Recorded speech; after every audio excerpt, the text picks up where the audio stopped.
거룩한 부르심의 시작, 테레사 수녀의 첫 서원. 오늘 우리가 함께 나눌 이야기는 세상 가장 낮은 곳에서 하느님의 사랑을 실천했던 한 영혼, 마더 테레사의 젊은 시절에 대한 기록입니다. 이 거룩한 이야기를 통해 당신의 마음에 깊은 울림과 평화가 깃들기를 기도합니다. 잠시 시간을 내어 이 영상에 좋아요를 눌러주시고 구독을 통해 저희와 여정을 함께 해주신다면 이 은총의 이야기가 더 많은 영혼에게 닿는 작은 기적에 동참하시는 것입니다. 여러분의 그 손길 위에 주님의 축복이 함께하기를 바랍니다.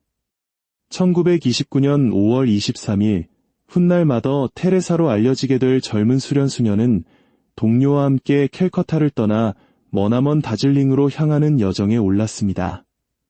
캘커타에서 마주했던 거리에서 잠들고 생활하는 수많은 이들의 처참한 모습은 그녀의 마음에 깊고 아픈 첫인상을 남겼습니다.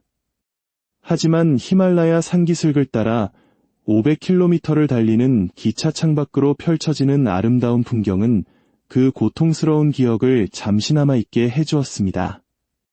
바로 그곳 다즐링에서 그녀의 수련 생활이 시작되었습니다.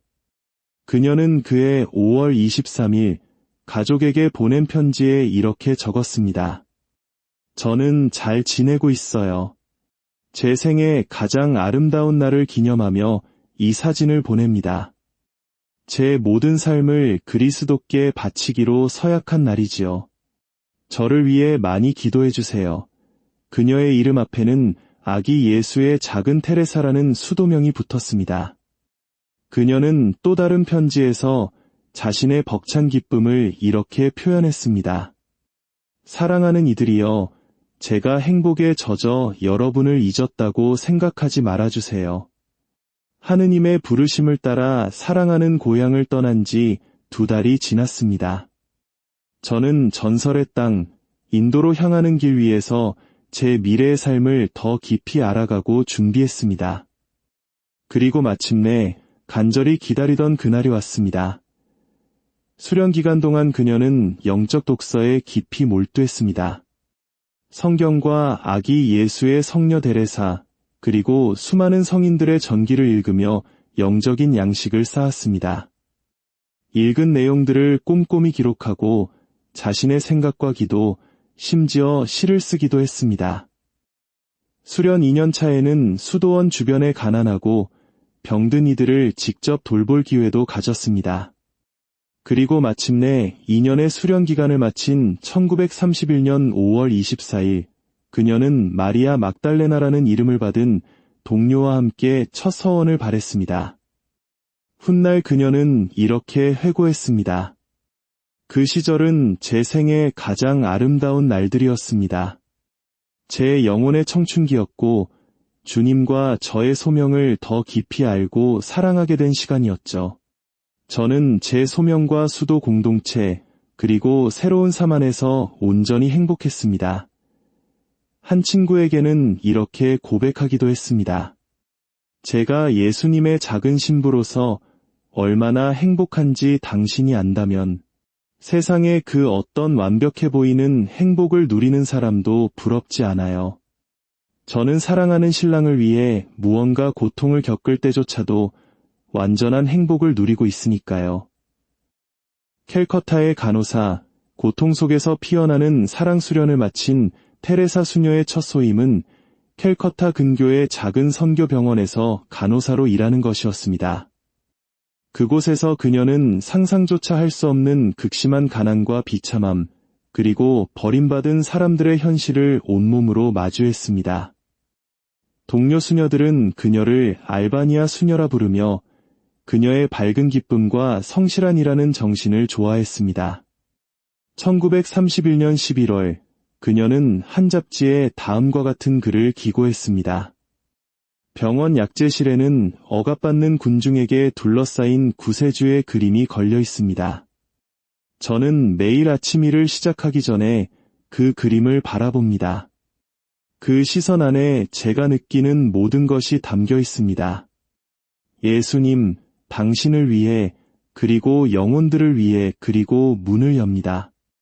작은 방은 언제나 병든 이들, 비참한 이들, 불행한 이들로 가득 차 있습니다. 모든 눈들이 희망을 품고 저를 바라봅니다. 어머니들은 벽에 붙은 성화 속모습 그대로 아픈 아이들을 제게 건넵니다. 제 심장은 행복하게 고동칩니다. 오, 나의 선하신 예수님, 제가 당신의 일을 이어받을 수 있나이다. 제가 많은 고통을 덜어줄 수 있나이다. 어떤 이들은 3시간을 걸어서 이곳에 옵니다. 귀와 발에는 온통 상처가 가득하고 등에는 수많은 종기로 펜 자국이 선명합니다. 열대열로 너무 쇠약해져 오지 못한 이들도 많습니다. 한 사람은 결핵 말기 환자입니다. 모든 이에게 필요한 치료와 조언을 주기까지는 오랜 시간이 걸립니다. 약 먹는 법을 3번은 설명해야 하고 같은 질문에 3번은 답해야 합니다. 이 가난한 사람들은 그를 모릅니다. 어느 날은 한 아이가 담요에 쌓여왔습니다. 담요 밖으로 마른 나뭇가지 같은 2다리가 삐져나와 있었습니다. 아이는 너무나 쇠약했고 저는 그 아이가 곧 영원으로 들어갈 것임을 직감했습니다. 저는 서둘러 세례수를 가져왔습니다. 아이를 데려온 남자는 우리가 아이를 받지 않을까 두려워하며 말했습니다. 수녀님이 받지 않으시면 그냥 풀밭에 버릴 겁니다. 자칼들이라도 거두어 가겠죠. 그 말에 제 심장이 얼어붙었습니다. 가엾은 아이, 약하고 눈까지 멀었습니다. 저는 깊은 연민과 사랑으로 그 아이를 제 팔에 안았습니다. 아이는 비로소 2번째 어머니를 찾았습니다. 그 아이와의 만남은 고된 하루의 정점이었습니다. 가난한 이들의 교사, 청소로 시작된 수업 간호사로서의 일에 큰 보람을 느끼고 있었지만 수도의 장상은 그녀에게 새로운 임무를 맡겼습니다. 캘커타에 있는 부유층 자녀들을 위한 명문 학교인 성마리아 학교에서 일하게 된 것입니다. 하지만 그녀는 쉬는 날이면 어김없이 마음속에 항상 품고 있던 가난한 이들을 찾아가 돕곤 했습니다. 얼마 후 장상은 그녀에게 성테레사 학교를 책임지게 했습니다. 그 학교에 대해 그녀는 이렇게 기록했습니다. 저는 캘커타에 있는 성테레사 학교를 맡게 되었습니다. 제 아이들이 저를 처음 봤을 때 그들은 서로를 쳐다보며 제가 악령인지 여신인지 궁금해했습니다. 그들에게 중간은 없었습니다.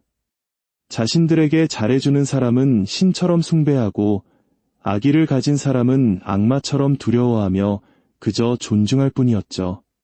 저는 곧장 소매를 걷어붙이고 교실에 있던 모든 것을 꺼냈습니다. 그리고 물과 스펀지를 가져와 바닥을 닦기 시작했습니다. 아이들은 크게 놀라 저를 쳐다보기만 했습니다. 교사가 그런 일로 수업을 시작하는 것을 본 적이 없었기 때문입니다. 특히 인도에서는 청소를 하층 계급이 하는 일로 여겼으니까요. 제가 기쁘게 웃으며 일하는 것을 보고 소녀들이 저를 돕기 시작했고 소년들은 물을 더 길어왔습니다. 2시간 만에 그 더러운 방은 모든 것이 깨끗한 교실로 바뀌었습니다. 제가 처음 왔을 때 아이들은 52명이었지만 지금은 300명이 넘습니다. 저는 200명가량의 아이들이 있는 다른 학교에서도 가르치는데 그곳은 학교라기보다 마구간에 가깝습니다. 아이들이 자는 곳과 먹는 것을 보았을 때 제 마음은 무너져 내렸습니다. 이보다 더한 비참함은 없을 것입니다. 그런데도 아이들은 행복합니다. 복되어라, 아이들. 제가 도착하면 아이들은 기쁨에 넘쳐 어쩔 줄 몰라 합니다. 제 주위를 돌며 뛰고 노래하다가 그 더러운 머리 하나하나에 제 손이 닿고 나서야 잠잠해집니다. 그날 이후로 아이들은 저를 즉 어머니라고 부릅니다. 순수한 영혼들을 행복하게 하는 데는 정말 작은 것만이 필요합니다. 어머니의 마음, 빈민가를 비추는 비테레사 수녀는 매주 일요일이면 캘커타 빈민가의 가난한 이들을 방문했습니다. 그녀는 이렇게 썼습니다. 저는 그들을 도울 것이 아무것도 없기에 도울 수는 없지만 그들을 행복하게 해주기 위해 갑니다. 지난번에는 20명은 좋게 되는 아이들이 그들의 말을 애타게 기다리고 있었습니다. 저를 보자마자 아이들은 한쪽 다리로 껑충껑충 뛰며 제게 달려왔습니다. 그녀가 방문하던 판자촌의 한 가족은 가로 2m, 세로 1.5m의 방 한 칸에서 살았습니다. 문은 너무 좁아 그녀가 겨우 지나갈 수 있었고 천장은 너무 낮아 서 있을 수도 없었습니다. 그런 방에 살기 위해 가난한 사람들은 사루피를 내야 했고 제때 내지 못하면 길거리로 쫓겨났습니다. 테레사 수녀는 자신의 학생들이 왜 그렇게 학교를 사랑하는지, 왜 많은 아이들이 결핵에 걸리는지 더는 놀라지 않았습니다. 한 가난한 여인은 자신의 비참함에 대해 단 한 번도 불평하지 않았습니다. 그녀는 테레사 수녀의 방문만으로도 기뻐했습니다. 다른 여인은 말했습니다. 오, 마, 또 오세요. 당신의 미소는 이 집의 햇살을 가져다 주었어요. 수녀는 돌아오는 길에 이렇게 기도했습니다. 오, 하느님, 이들을 행복하게 하는 것이 얼마나 쉬운지요. 제가 언제나 이들 삶의 빛이 되어 그들을 당신께로 인도할 수 있도록 힘을 주소서. 어느 날 그녀의 제자 2명이 아버지가 위독하다며 집으로 초대했습니다. 아버지는 늙고 병들었으며 어머니는 이미 세상을 떠난 뒤였습니다. 움막에 들어서는 순간 탁한 공기에 그녀는 거의 기절할 뻔했습니다. 노인은 힘겹게 몸을 일으키려 했으며 말했습니다. 오, 마, 나는 죽어가고 있소. 당신은 내 어머니여, 내 딸들의 어머니여. 내가 없을 때 이 아이들을 돌봐주고 지켜주시오. 그녀는 노인에게 모든 것을 약속했습니다. 그녀의 말을 듣자 노인의 얼굴에 미소가 번졌고 큰 행복 속에서 그녀를 축복했습니다. 테레사 수녀는 그때를 이렇게 회상합니다. 예수님께서 세상에서 가장 버림받은 사람들의 삶을 행복하게 해주기 위해 저를 이곳으로 부르셨음을 깨달았을 때 저는 얼마나 행복했는지 모릅니다. 그녀의 유일한 좌우명은 모든 것을 예수님을 위하여 였습니다. 특별한 어려움이 닥쳤을 때는 이것은 더 큰 사랑을 위한 기회다 라고 말하곤 했습니다. 사랑의 증거, 세상의 빛이 되어 한 번은 한 영국인이 학교를 방문하여 그 많은 아이들이 그토록 조용한 것에 놀라 물었습니다. 아이들을 이렇게 질서 있게 만들기 위해 어떤 종류의 벌을 사용하십니까? 테레사 수녀는 미소 지으며 대답했습니다. 아이들에게 가장 큰 벌은 제가 그들을 쳐다보지 않고 그들이 원하는 대로 하도록 내버려 두는 것입니다. 그러면 아이들은 저를 슬프게 했다는 것을 알게 됩니다. 왜 때려야 하나요? 아이들은 이미 집에서 충분히 매를 맞고 삶과 가난, 질병에게도 얻어맞고 삽니다. 그 말을 들은 영국인은 미소 지으며 말했습니다. 아이들이 당신을 정말 많이 사랑하겠군요. 당신은 그들을 사랑하고 그들을 위해 모든 것을 하니까요. 테레사 수녀의 젊은 시절은 이처럼 세상 가장 낮은 곳에서 시작되었습니다.